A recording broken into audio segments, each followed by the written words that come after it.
Hi guys, welcome back to yet another YouTube video. It's your girl Ade, and this is Life with Ade. I think last month, oh no, we're in March now, May. In March, I became a citizen, right? And it's a big deal. Made videos, made TikTok. I'm a type of person to celebrate the good stuff. And somebody just asked me one day, was like, okay, yeah, like I get it, like congratulations, whatever. And the person was like, what does this change now? Like, what exactly happens? Because this person is a permanent resident too, and they're actually applying for for their citizenship.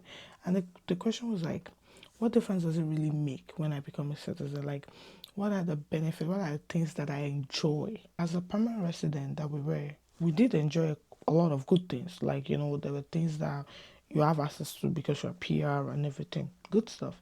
But the person is like, okay, now that I'm leaving this PR status to become a citizen, which to me is a big deal, it's like, what exactly changes? And I'm like, okay, I'm gonna break it down to you. And I might as well just do a video about it, okay? No shades or whatsoever. There are people that come to this country, they become a PR and that they are fine. They actually live their life being a permanent resident for the rest of their life. There's nothing wrong with that. Perfect. There's some countries, and this is something that I realized very recently, that they will not let you have dual citizenship. So, like Tanzania, for example, you either give up your Tanzania citizenship to become a Canadian citizen, or you just don't take the Canadian citizenship and you just remain Tanzanian.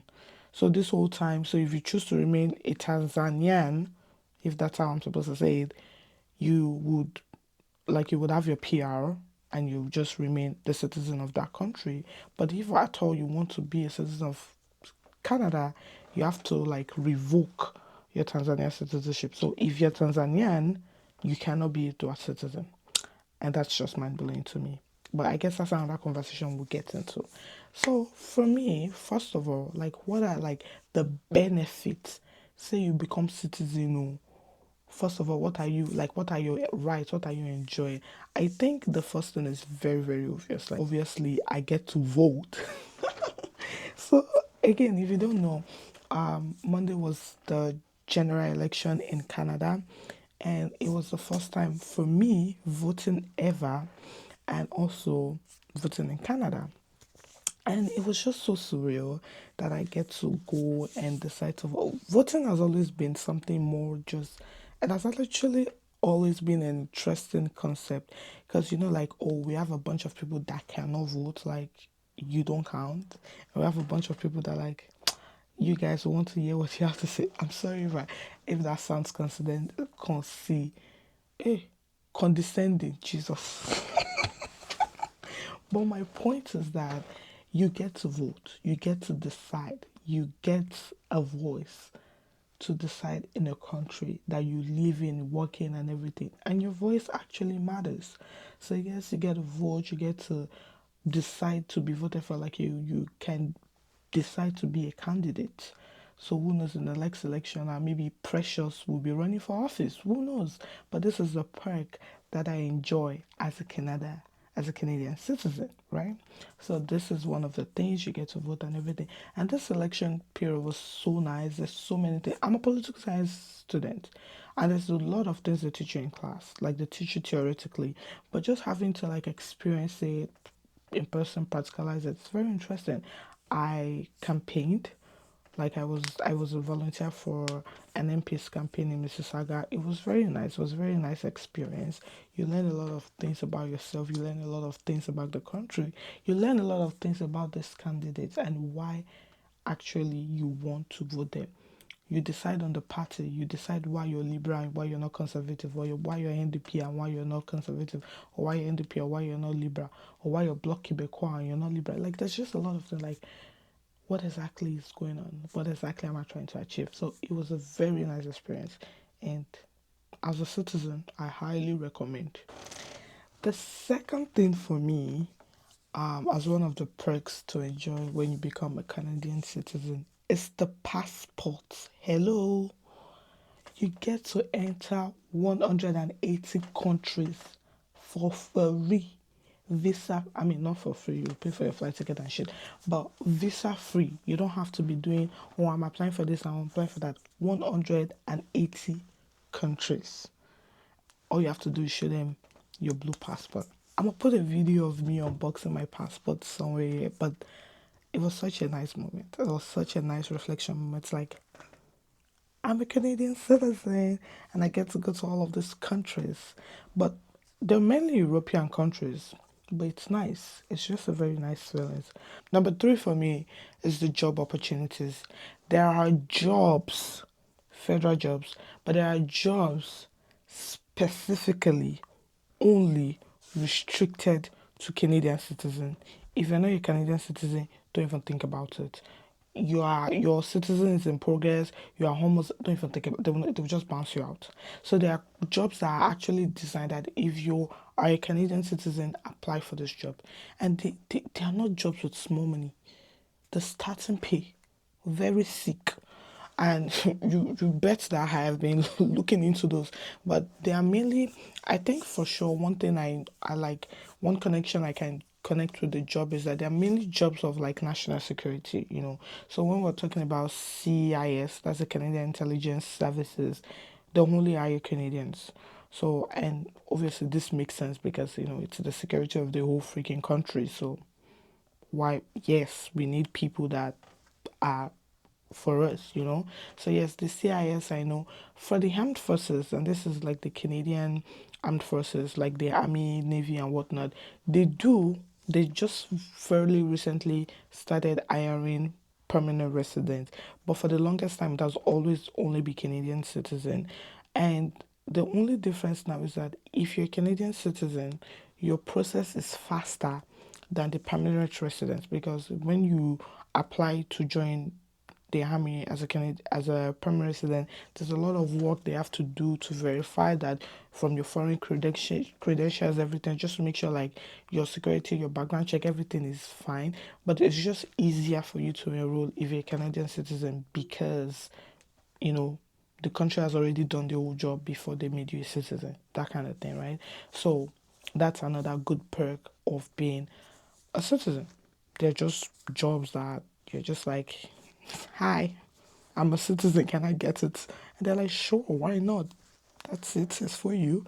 I don't think it's that easy, but yeah, there are jobs just specifically designed for Canadian citizens. Another perk for as a can to enjoy as a Canadian citizen is embassies and just like how do I say this? So for example, if you're traveling and maybe you have an issue, I don't know, security wise, anything and everything. And this is probably fairly to maybe every country. But if there's an embassy, like a Canadian embassy in that country or whatever, like get free access and you just go and, they just help you out. And this is just because you're Canadian. And again, to my point, this is probably for all of the other countries. Like wherever you're a citizen, you find your embassy, you relate with them, they help you out. But yeah, so now as a Canadian citizen, you can walk into Canada embassy and say like, bruh, you're responsible for me now. I'm facing this and this and this and this country. I think this is more a travel like thing though. Say you're traveling, you have issues with your passport, whatever, whatever. Just walk into your embassy and they get it so. And the last one, which is my favorite, I don't know, it's just I just love it. In this whole Canada, in this whole citizenship story, what I love the most, aside from my passport and being able to vote, the third thing for me would actually be my dual citizenship. The fact that, the fact that this is Nigeria, this is Canada, ensemble. Like, I just like it. I feel like if Nigeria ever comes up and say, oh no, you can't be dual citizen, it's either you're Nigeria, you're for us or for them. That's a whole different video, like I said. But I just like the fact that I could keep my Nigeria passport clean, shining, and I can have my Canadian passport. And it's like you enjoy double perks, right? Because you put in the work. So like any perk that I don't know that comes out of Nigeria, I enjoy that. And as a kind of Canadian, I also enjoy that. So I love being a dual citizen. I've not really been able to consume and enjoy it so far because there's really nothing I'm doing right now. But I feel like when the time is right for me to be able to manipulate the use of my Nigerian passport and then my Canadian passport, it would be great. So yes, I just love being dual citizen. It's very, very, very nice. Another thing is that another benefit that comes with you being a citizen is that you pass down your thing to your children. So when I give birth, obviously, if they're born in this country or abroad, they're still Canadian citizen. So why not? Anyways, I don't know. I feel like I've done justice to the video of like the reasons why you should pick being a Canadian citizen. I don't know. But let me know if there are other things I'm missing, or you fellow citizens, or you aspiring citizens, or all ye immigrants, or all ye international students, just whatever you think or you want to add and whatever, you can put it in the comment section below. But do I enjoy being a Canadian citizen? Hell yeah. And I feel like this is just the beginning. And I am going to rock. This is on the side, but I just remembered. Guys, do you know how long it took for the Canadian passport to come out? It wasn't even up to a month. I would say two weeks at most. It's like they're just like take. It was so fast getting my passport. Oh my gosh. It was so fast. I got my passport so fast. I was like, really? Like you guys are just you're not stressing me, babe. You're not telling me to come and then yeah, it was so nice. It was so fast. But if you have anything else to add to this video, please do well. Feel free to add it comment section below. Thank you guys for watching. As always, subscribe, like, comment, and share the video if you find it interesting. I hope you learn one or two things, and I hope you're aspiring to become a future Canadian. Till I come here next time, it's your girl Ade, and this is Life with Ade. Peace out, guys.